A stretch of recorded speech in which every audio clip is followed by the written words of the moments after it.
Yes, hello folks, welcome to the weekly Manchester United show. I'm your host as always, Phil Bryant, joined with my regular co-host here, Colm. McGuigan, how you doing, mate? Well, we're back in a bad place now, what you mean? Um, Terrible couple of games to be fair. I actually Hard think, to hard to take in. Although we played well, so there's positives to take from it. I actually think yesterday, after, the disappointment of conceding late, obviously, because the point would have been a big point there, Mm. especially with no Casemiro, I was processing my thoughts and I thought, I actually think it felt worse after Palace because there was a lot I could take from that United defeat. Like Arsenal have been sensational, to be fair. I thought it was going to be a really difficult game without Casemiro. There was other things in that game that disappointed me, and we'll get into it in the podcast later on. We'll talk a little bit about what's going on with the takeover as well. Of course, we just had the latest with Jim Ratcliffe going public in the last week. There's been some other investment companies that have come out, and Sixth Street and some others that have been linked with United. We'll talk a little bit about that. And a few other things making the news, but we'll continue to talk about yesterday's game. And I have to say, I bring my focus onto this young man, Anthony. And I don't want to be overly critical, but he made me want to turn my hair out yesterday. Do you agree Under, with me now from where it well, came from I haven't made all a those full, weeks no, no, ago? no. I haven't made any long term decisions on him. I won't do that after 6 months because there's been positive and negative. But there was so many times where United broke yesterday, where poor decision making, poor passes, underhit passes. I mean, he looks like a player that's struggling for confidence, doing the rollover thing that he does with his feet, and it just feels like he's very predictable. Ten Hag plays him on the right, and we saw something yesterday against Arsenal that we saw against Chelsea. And they both had similar outcomes. Now, was Anthony being put through on goal with the ball on his right hand side, but he wants to get on it his left so bad that he closes the angle down because it makes it easier for the defender to intercept the ball. And against Chelsea, he missed that chance that cost United. And yesterday, when he was straight through, should have went straight in on top of goal, is what he should have done and shot. Indecisive and so desperate to keep it on his left hand side, it makes it easy to defend. And when United are not getting the second goal in games, which is really a big problem. Right? That's what cost them against Palace. They're 1-0 up against Arsenal. Get the second goal is a totally different game. I know they scored two yesterday, but the second one comes from a corner from a mistake from Ramsdale Martinez. There's no other forwards that are chipping in with goals. We'll get the Anthony Martial in a minute. We'll get the Weghorst too, because I want to talk about him. But you can't afford passengers right now. And one thing that I would say is I'm bemused at why Garnacho isn't being brought on sooner in those games. I mean, I went 4-4-2 yesterday. Takes Anthony off, brings Fred on. I understand they want another player midfield, but I would have even started Garnacho ahead of Anthony based on form. Garnacho deserves to start over in my opinion. Well, I said this, look, 10 days ago we sat in this podcast and I said, look, Garnacho offers you more at this present moment than what Anthony's offering you. And I'm not saying freeze Anthony out. I'm not saying Anthony isn't going to become a good player, because he might well become a good player. The problem with Anthony is he's too one-dimensional. You Every Tom, Dick, Harry and their granny knows what he's going to do. So when you're that predictable in a league like the Premier League, it becomes too hard. And the problem with Anthony is he's trying too hard now. There was times in that game where you could even You can see see in out his of it, head, yeah.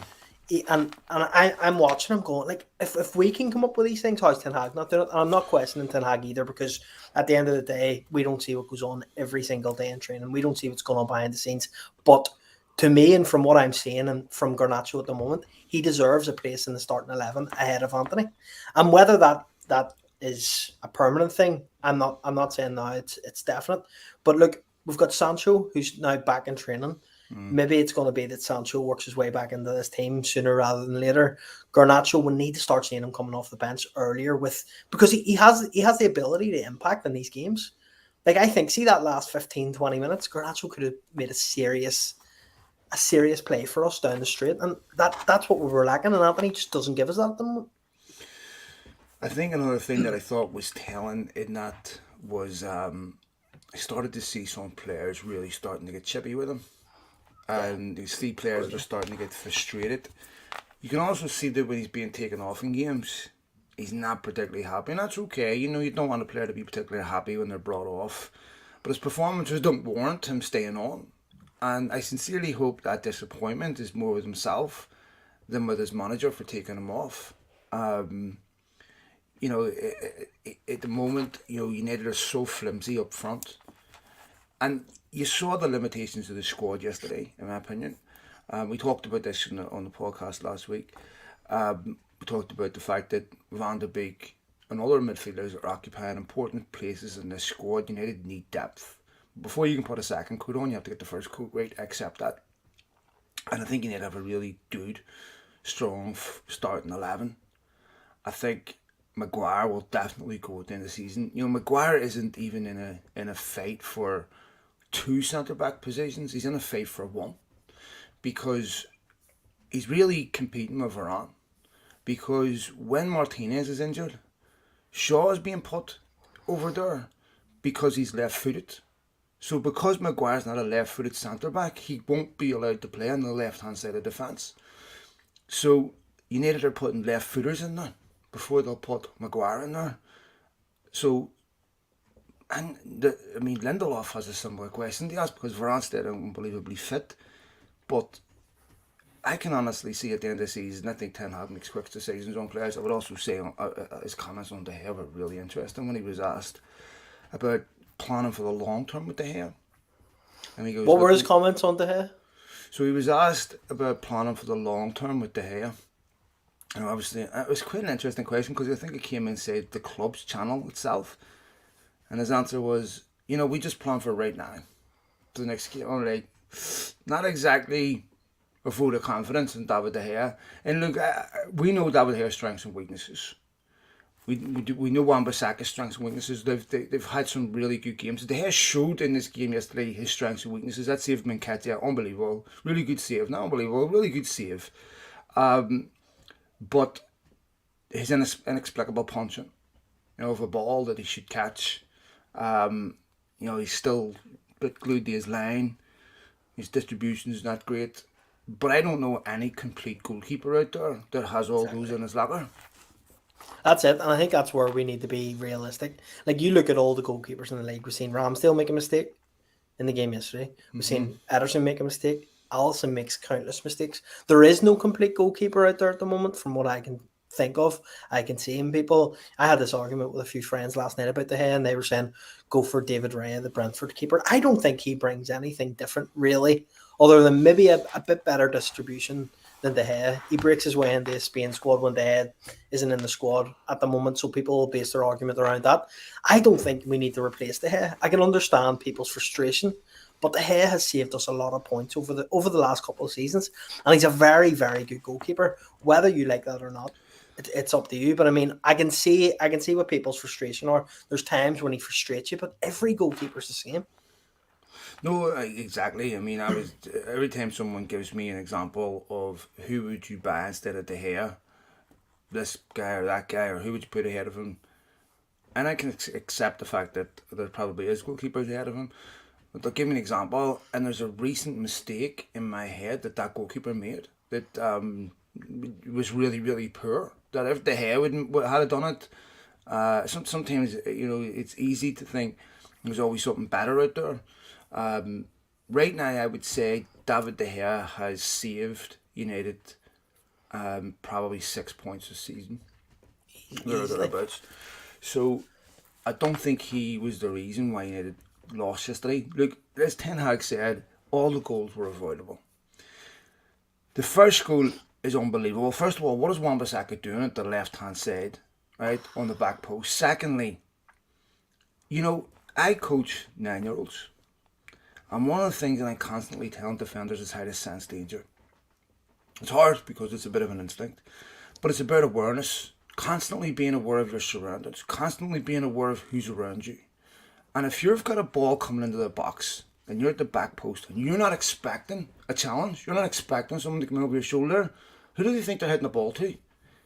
And it seemed like to me, Wan-Bissaka was standing there thinking about, what he had for dinner last night. It didn't seem to me that he was mentally present in that game. And then he's far too narrow for the third goal because there's no need to be that narrow. I think it's Martinez he's right next to. Martinez, there's already a player in the box. Martinez has already got them covered. He doesn't need to double up. He doesn't need to go so narrow. So Zinchenko has all the space out wide, no challenge. And then it reminded me of games like Brighton, where Wan-Bissaka was constantly being caught out at the Amex back post, right? Never learned. So there's certainly, he played really good against Palace, I accept that. But against the top teams, are those weaknesses going to get exposed? I think with Wan-Bissaka, it's one of those ones where he's came on so far from where he was, and he's got to a point. He's worked very quiet in the background. He hasn't thrown his toys out of the pram, which a lot of players would have done in this situation. He probably could have left. He didn't. He worked hard and he got his way back into the team. I'm not gonna come at him for one bad performance. And to be honest, I don't actually think he was all that bad, other than two mistakes, which were very costly, obviously, in the run of the game. But other than that, throughout the game, he was pretty good. I thought he was all right. He done all right. So I think if we're looking at Wan-Bissaka on the whole, he's not the end product. He's not going to be the end product for probably another year, I'd say. Ten Hag's moulding him into what Ten Hag thinks he can do with Wan-Bissaka, and I like this progress. I think Wan-Bissaka is our number one right back at the moment. I mean, Dallo comes and goes. I think Wan-Bissaka as well. I can see the arguments of him going. Wan-Bissaka defensively. You're going to run for that, mate. I'm telling you, Wan-Bissaka defensively is one of the best in the league. Look at that. Look at that challenge against Zaha. No. Where he's very good is he's very good. Stand him up one-on-ones, right? Where I have concerns about Wan-Bissaka is he's not great going forward. We know, but he and Ten Hag talked about this. And one of the things Ten Hag is really good at, I'll get about this in a minute, is Ten Hag's really good about digging out the group rather than individuals. And he's very smart in how he does his press conferences because he demands general improvement. He doesn't talk about this or that player, this incident or that incident. He always says we. We didn't defend properly. We didn't. He's very, very smart, and much more subtle than maybe Ranić was. But I have concerns about Wan-Bissaka's concentration. And when you're playing in a big game where you lose 3-2 and you are directly accountable for two of the goals, I don't think you can say he played well. I think that as a defender, your responsibility is to make sure, first of all, that Arsenal have really good width, right? I mean, Saka is a fantastic player, and Shaw to me backs off far too much for that first goal. Like Saka has yards of space. Now I think we're nitpicking.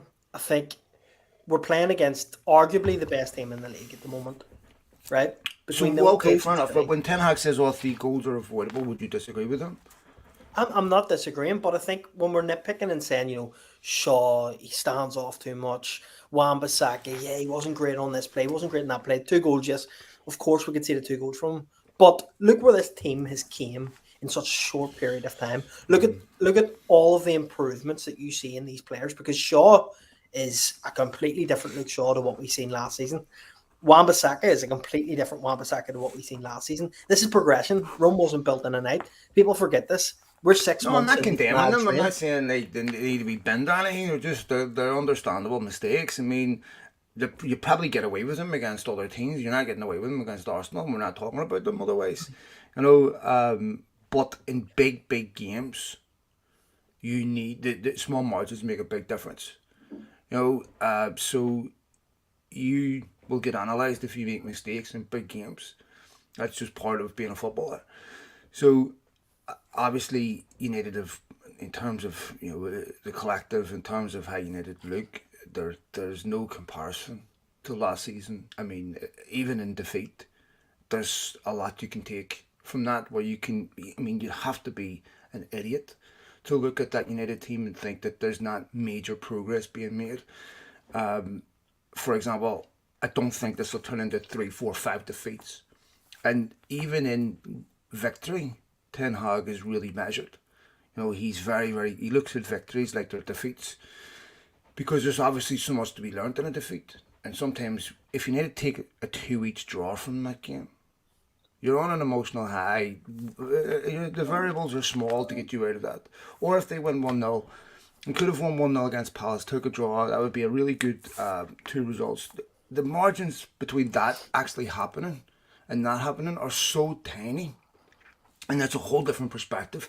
If that happens, sometimes the euphoria of that means you overlook a lot of the mistakes you made in games. And I think Ten Hag's really, really good about recognising problems and coming up with really good solutions. Anyone can recognise a problem, but fixing it is the hard part. And I think every time United have had a problem this season, Ten Hag has fixed it. I want to touch on Weghorst because I think that was a problem that Ten Hag's fixed, and I think he's coming under a lot of scrutiny. Weghorst, a lot of people are saying doesn't fit the bill. He's not an aerial threat. He's not doing this well. He's not doing that well. When was he in the box? When's he going to score? I thought Weghorst over the past 2 games, first of all, when he came off against Palace, that's when we went to shit. So that's a fact. The minute he came off against Palace, we were still playing the same balls that we were playing towards Weghorst, towards Rashford, who ultimately was pulling wide every single possession. When we were in possession, too, didn't he?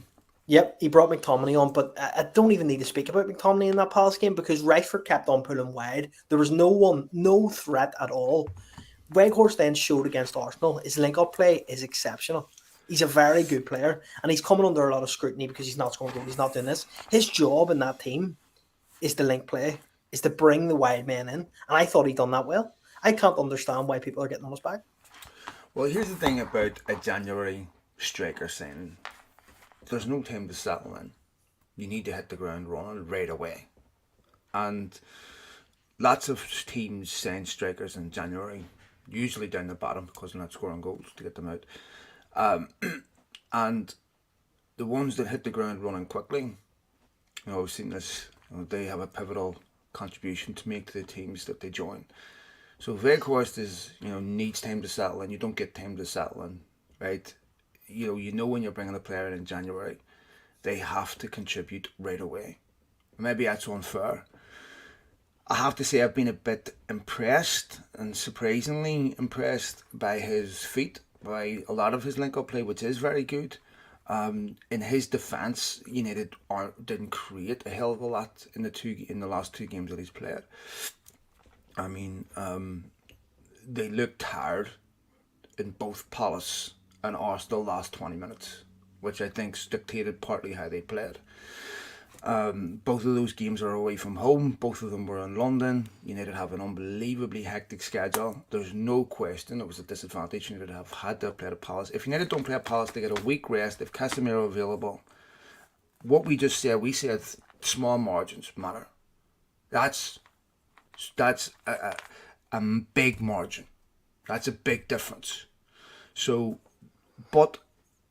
and what I also said about refereeing decisions, look, if you need to get the second goal against Palace, the McTominay penalty, and I said to you last week on this podcast that United will get punished in VAR decisions. You disagree with me? And I was right. I said United will get punished 50-50 VAR decisions, right? Because it's a natural human reaction. No referee wants the abuse. By the way, Mikel Arteta on the sideline, I sincerely hope all the wankers that turn around and say, Ten Hag, he's too shy, he's too reserved. This is what you want? You want that guy? Does he not trust professional footballers to make a decision? Because it seems like he wants to stick his hand up our arse and make everyone for them. I mean, imagine playing for that. He's done an unbelievable job. But that would annoy me. See, this is why I could never be a professional football manager. My temper would get the better of me. I don't understand. Like, that would annoy the life out of me to have this guy running up and down the sideline. I noticed he wasn't asking for yellow cards whenever the players were getting hit from behind on the sideline. And standing there asking for yellow cards for Luke Shaw and everything. Like, what are you doing? It's really, really annoying that. But to Ten Hag's credit, didn't use referees as an excuse after Palace. But when you are so tight in the game, where it's 1-0, you leave yourself vulnerable to a ridiculous refereeing decision deciding the game for you. United should have got the second goal. I think it's funny you say that about the decisions, right? That McTominay one's an absolute penalty, stonewall penalty in my Hmm. opinion. I think that's for definite. We've only got one penalty. I see someone's actually wrote in the comments there all season. It's not a knock on effect from what you say. I think it's just that Manchester United thing, and it goes against us in games. I think if that's the other way around, they get a penalty. I would say so The too. McTominay one. I think that's just a part and parcel of being Manchester United. We spoke about it before. I said like the media frenzy that comes with United. It's just one of those things. That's the way it is.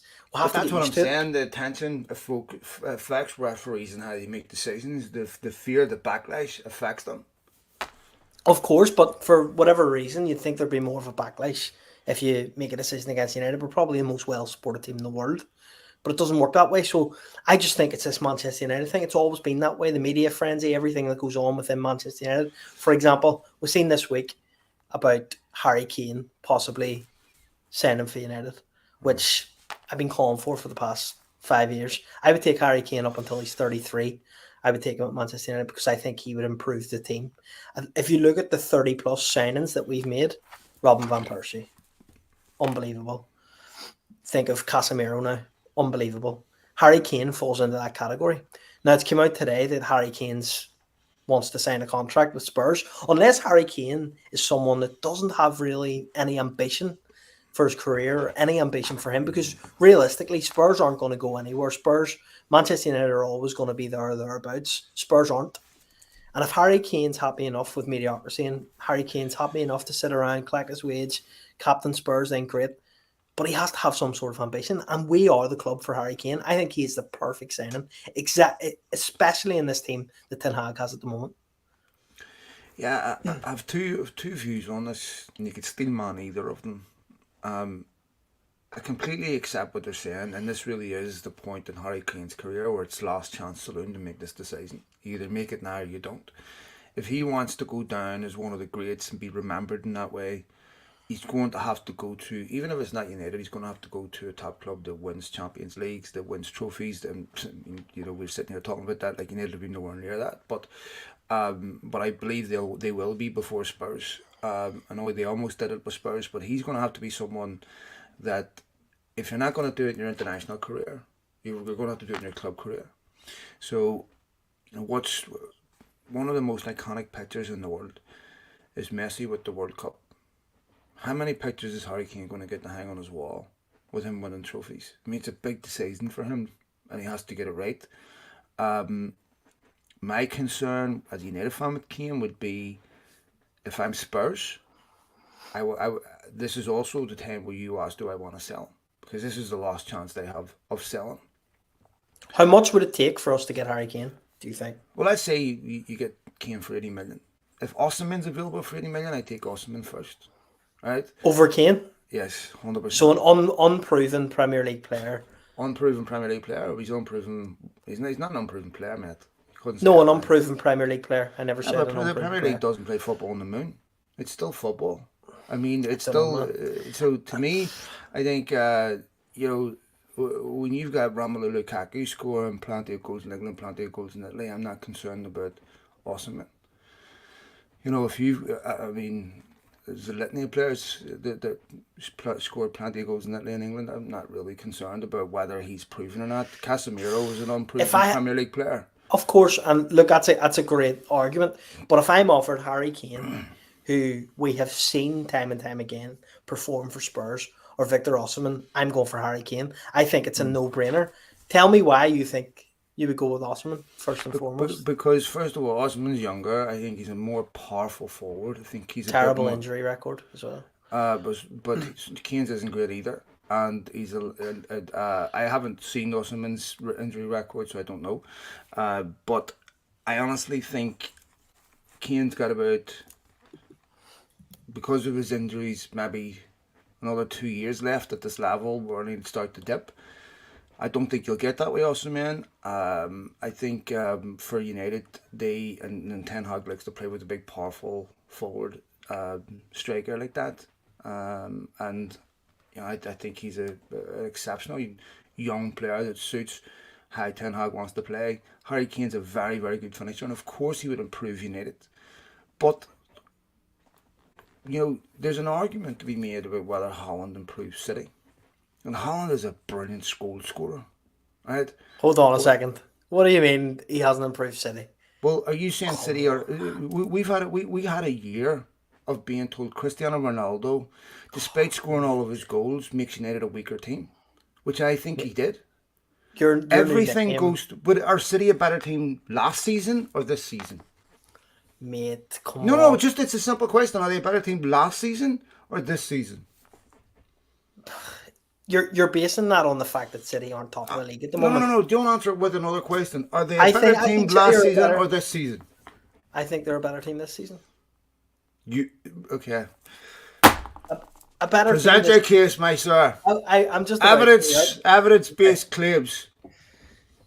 Okay, City last season, you're basing your argument on City not being top of the league, City being a bit lackluster. You cannot tell me that Erling Haaland has not improved City, because he has.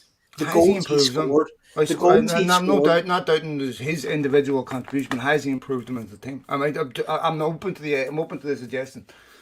He's added more goals than anyone else in that team. I know what he has done. He scored the majority but this of their goals. For Cristiano Ronaldo was United's top goal scorer last season. No doubt made them a weaker team because everything had to go through him. There's 10 other individuals. Yes, but when everything's set up to go through one player, right? United had to sell Van Nistelrooy to win the Champions League, right? Tell me how he makes them a better player, a better team. I know about his individual contributions. Okay, City are a more complete team. It's not gonna be an overnight success job when Haaland comes in, starts scoring goals, and City still. So they're a more complete team, but they're not yet. I still think City will win the league. You have to remember, we're not even halfway through the season. No, but what we think and what we know. Let's deal with what we know. What we know is Haaland scored a record number of goals in a short amount of time. We know City still have a lot of easy games to come up. City still have to play Arsenal. I think City will win the league. I'll base my argument on the what we think doesn't matter. What we think doesn't matter. We deal with what we know. Okay. Let's deal with what is Manchester City a better team now? Okay. Than what they were last season. The answer to that is clearly no. Okay, so we're halfway through the season. Now, it might not be because of Haaland, right? That's where I would attack that argument.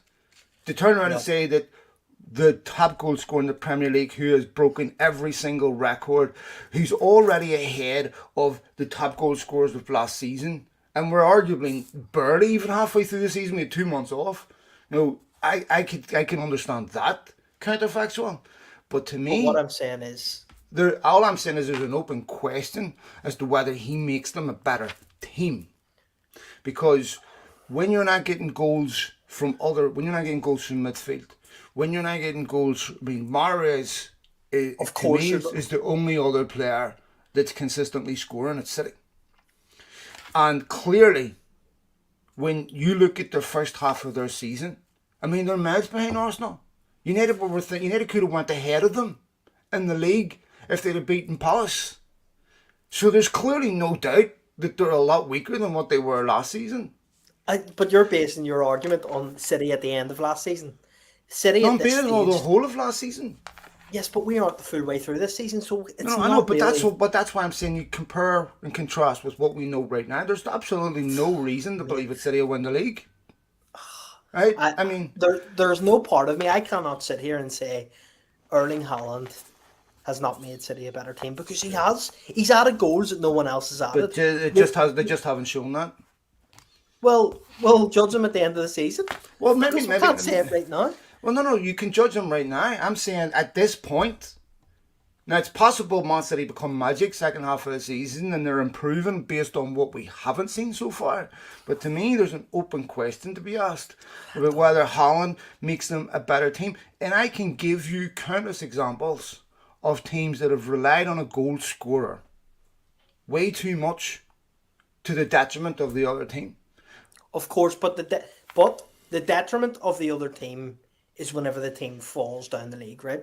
City are still in prime position. City still can win the league. City still have to play Arsenal. This isn't a City podcast, by the way. But for you to tell me Erling Haaland has Well, not United improved could still City. win the league. I mean, saying what could course, happen, they can. you know, But of course, possibility and probability are two different things. Erling Haaland has absolutely improved that City team, whether you like it or not. He scored It's a a bundle of non-evidence-based goals. claim. It's a non-evidence-based claim because Mate, I'm on that because first flight to the LA to old put the you in a old chokehold, saying no joke. that old saying the league table never lies, but Colm McGuigan does. Anyway, Goal scoring tallies don't lie. what? The goal scoring tallies don't lie. But He's the that's most not. But coveted I'm not striker in asking. Europe. You're talking about a different thing. You're talking about an individual. I'm talking about a team. Roy Keane was Forest's best player. They got relegated. Right? Would Haaland But score those all are his individual goals on his own? contributions. You don't scale a team contribution based on individuals. Right? They're two different things. Not on So anyway, We'll let's talk change this about before I end up putting you in a chokehold. Jim. Let's talk about Jim Ratcliffe, because quite an interesting week last week for United, and you know I want to talk about Jim because I have some interesting questions about this and understanding the strategy behind it. Matt Dickinson, of course, broke the story about Jim Ratcliffe declaring his hand and saying that he wants to he's formally bidding for Manchester United. And I thought the timing of that leak or whatever was quite interesting. I was listening to the Talk of the Devils podcast and listening to Andy Minton talk about this, and he seems to believe that there's nothing strategic about. And Andy's a much more better informed journalist than the vast majority of people that cover the football club. Certainly better informed than me, so he would know more than me. But I'm looking at this and I'm going, why would Jim Ratcliffe do this? What's the benefit to Jim? And the suggestion on the Talk of the Devils podcast was perhaps to draw in other potential individuals that would partner with Jim in a consortium. May be the case, I don't know. But I thought it was telling that he released this statement a day before the 6th Street stuff came out, which they quickly denied. And then, of course, the story over the weekend that there was an American investment firm interested in buying United, or investing in United, that of course have a history of sport and investments that would allow the Glazers to remain in charge. Now, I would imagine that Jim Ratcliffe had an idea, if you're going to bid for a football club, that these other things are going on in the background. And I think maybe I'm just being a conspiracy theorist, thinking that Jim, I think, wants United fans to know there's a serious buyer, not someone that wants to invest. And I think he knows that to contrast the investment versus potential ownership from Jim Ratcliffe, what type of response that's going to garner from United fans. I think that one of the worst things United fans hate is people that claim to speak for them all. That I don't speak for anyone other than myself. So United fans are free to disagree with me here. Well, you try and speak for me a couple of times a week, but other than that, I just for sure. I'm trying to help you, damn it. But I'm looking at this and going, I believe that if an investment company tried to invest in Manchester United that would allow the Glazers to stay involved, the response to that would be extremely dark from United fans. And I don't see any potential for that happening.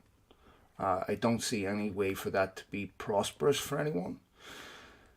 And I don't understand what their goal is, because when I was listening to Jim O'Neill talk about this, and he was saying, look, for most people, they believe that we're maybe close to the apex of financial exploitation and where football can continue to grow financially, commercially. I'm sure it will continue to grow, but whether there's massive new markets to exploit, I don't know. So if you're an investment company, how realistic is it that you're going to get money back in a club that's $1 billion in debt, right? And anytime soon. There's still massive risks with whether United will be successful on the pitch. There's still the Chelsea money. There's still the City money. There's still the Newcastle money. So the only type of investment in United that even makes any kind of sense is to invest billions, which you could buy the football club for. So why would you do it? So I don't see how any sensible investor, and by the way, football's a terrible investment in relation to other investment opportunities. So these are ruthless people that care only about money.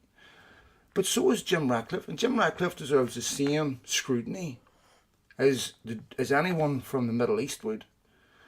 And I think we have a tendency to think good guy because he's British or whatever. He's I completely understand people from other parts of the world saying, wait a minute, well, Jim Ratcliffe's not exactly, Santa Claus. He's been quite ruthless. But is it You know, fair to say that like anyone we really get in, there's going to be of course. stipulations with the grass isn't always going to be greener, so we'll have to have that as Well, a sticking point really to say, look, anyone we get in here, it's not going to be happy days straight away, and it's certainly not going to be a better ownership. well, I would say it'd be Well, probably a better, better yes. ownership, but they certainly still deserve scrutiny, as human beings. I mean, I despise the Glazers for their business model, but, they weren't up to their neck in war crimes.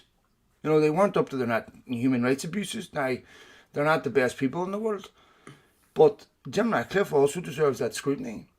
And I don't want to see a Todd Bowley situation at United where some arsehole comes in, fires everybody, because there's a lot of really good people that work at United that are working hard, that are decent, honest people.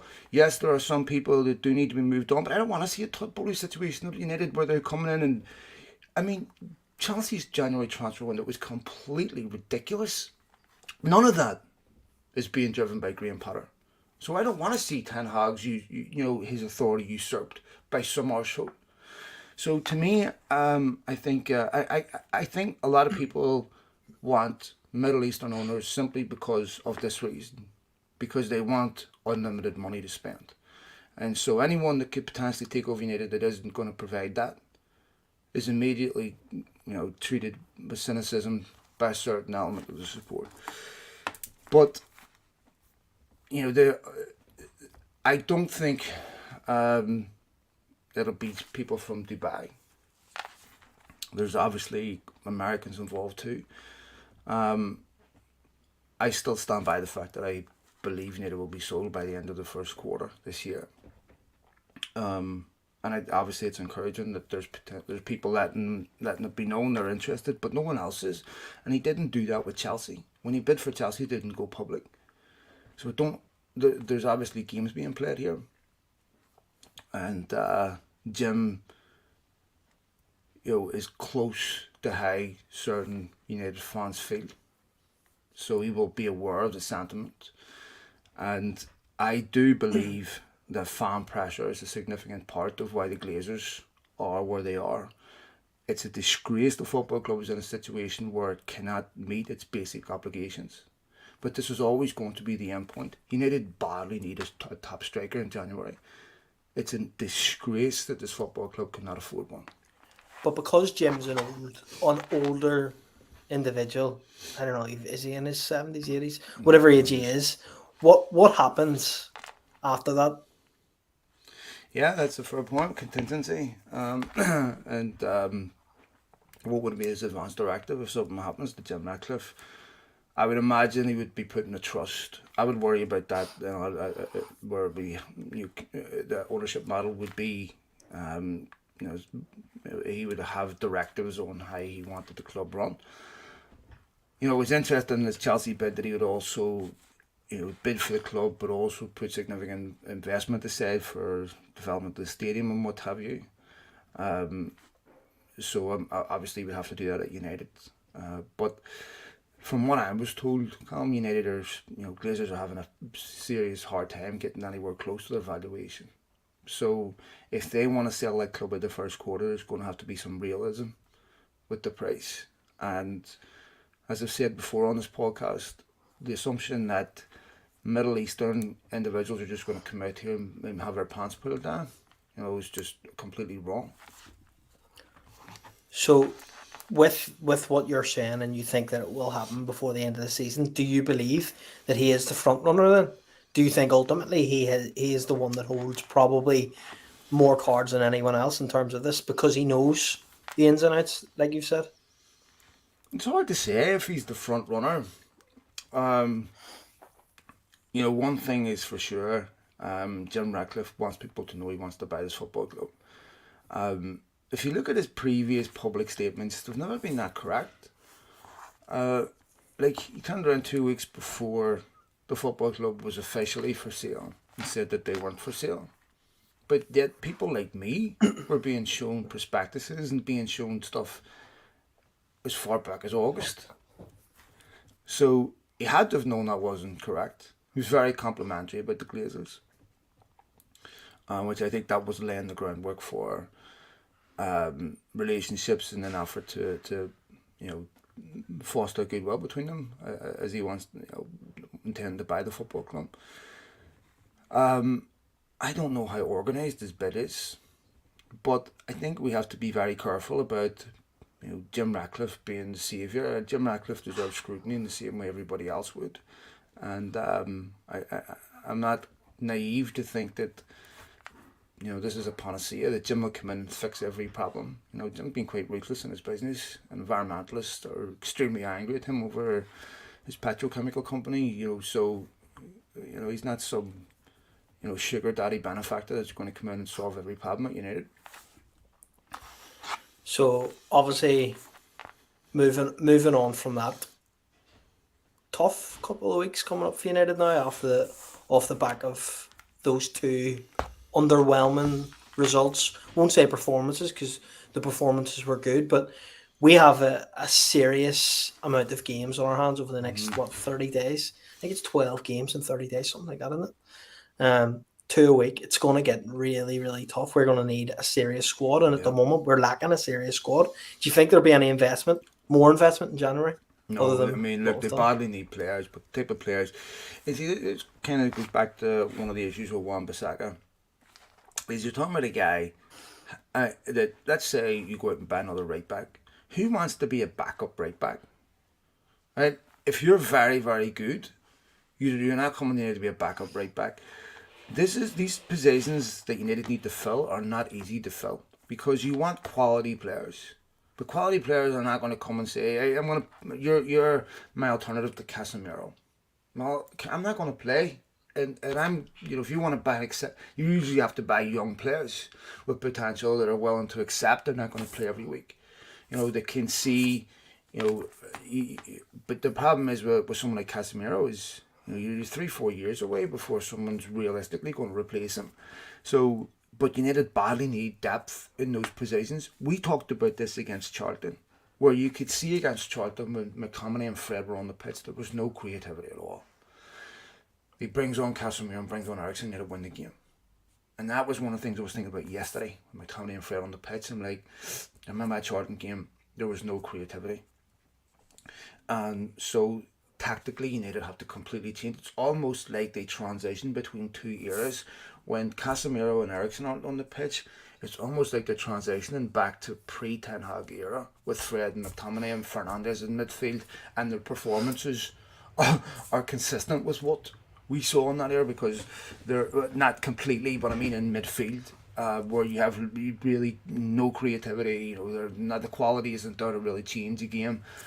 This is something United are going to have to address over the summer, and speculating about who United are going to buy, to me at this point, the football club has to be bought before we can make realistic extrapolations on who United will buy this summer. If the football club is bought, Ten Hag will have significant investment. I believe that if he goes to the market this summer, with significant investment, you're looking at around five new players. I think 5 new players is reasonable in terms of what we need. I think realistically though, we need something here and now until the end of the season. Mm-hmm. If that means we have to sell someone to get the funds in, I would be all for that. You've spoke about Maguire in the summer. If Maguire is going to go in the summer, why not sell him in January here, make a few quid, use that few quid where we need somewhere else? Because really, centre half at the moment, we've got Lindelof as our backup, we've got Shaw as another backup centre half. We could do with getting bodies out and getting some bodies in, because that's what we need going forward. And I mean, I would love another midfielder. I would love another striker. I think Martial's too hot and cold, too injury prone. We're realistically at this point relying on Weghorst to do something he's probably not going to be able to do and getting his 15 goals. in the rest of Well, the season, 10, 15 goals. He's not going to do it. this is a problem for me with one of the issues with Veghorst is this guy was brought in to be a backup striker. A backup striker to who? To a guy who doesn't have a physical body that can stand up to the rigors of professional football anymore. I mean, Anthony Martial, we're not questioning his talent, so they don't get attacked by Martial FC. I'm questioning Anthony Martial's ability to stand up to the rigors of professional football. You know, we've already decided that Phil Jones doesn't have a body that can do that. I don't think Anthony Martial does either, and this is so tragic. It's really sad that this is where we're at. But you can't, if you've got a centre back that's out 25 games a season, you have to ban another one, right? These are focal points of how you play. Your central striker. One of the reasons why they had to get rid of Ronaldo was because, like I was just saying with Holland, right?